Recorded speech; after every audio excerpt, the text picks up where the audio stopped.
വൈദ്യുതി വകുപ്പിൻ്റെ ഒരു ലൈൻ ഇത്ര താഴ്ന്ന് വിദ്യാലയത്തിൻ്റെ മുകളിലൂടെ പോകുന്നുണ്ട് എന്നുള്ളത് ആ ഡിപ്പാർട്ട്മെൻറ്റ് കണ്ടില്ല എന്ന് പറഞ്ഞാൽ ഇതൊക്കെ വല്ലാത്ത അനാസ്ഥയാണ്.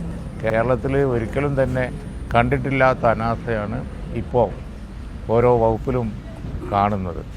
ഈ പറഞ്ഞതുപോലെ വൈദ്യവകുപ്പ്, അതുപോലെ തന്നെ ആരോഗ്യവകുപ്പ്, അതുപോലെ തന്നെ ഹയർ എഡ്യൂക്കേഷൻ, ലോവർ എഡ്യൂക്കേഷൻ, എല്ലാം വിദ്യാഭ്യാസ രംഗത്ത് എല്ലാ രംഗത്തും ഇപ്പോൾ ഈ വൈദ്യുതി വകുപ്പിൻ്റെ ഈ അനാസ്ഥ അക്ഷന്തവ്യമാണ്. ഒരു നിലക്കും നീതീകരിക്കാൻ പറ്റാത്ത ഒന്നാണ്.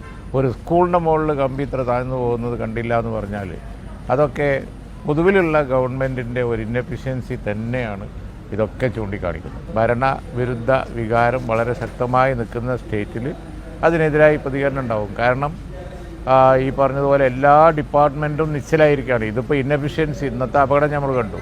ഫണ്ട് കൊടുക്കാതെ മരവിപ്പിച്ച് കിടക്കല്ലേ എല്ലാം. ഏത് ഡിപ്പാർട്ട്മെൻറ്റാണ് ചലിക്കുന്നുള്ളത് നമ്മൾ കാണുന്നില്ലേ? ശോചനീയമായ അവസ്ഥകൾ. കോർപ്പറേഷനും പഞ്ചായത്തും ഒക്കെ വാർഡ് വിഭജിച്ച് ഇലക്ഷൻ നടത്തിയിട്ട് എന്താ കാര്യം?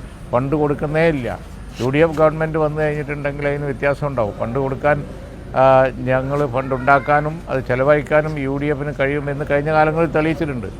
ഇവിടെ LDF ഗവൺമെൻറ്റിന് ഫണ്ട് ഉണ്ടാക്കാനും കഴിയുന്നില്ല, കൊടുക്കാനും കഴിയുന്നില്ല. പിന്നെന്ത് ഭരണം?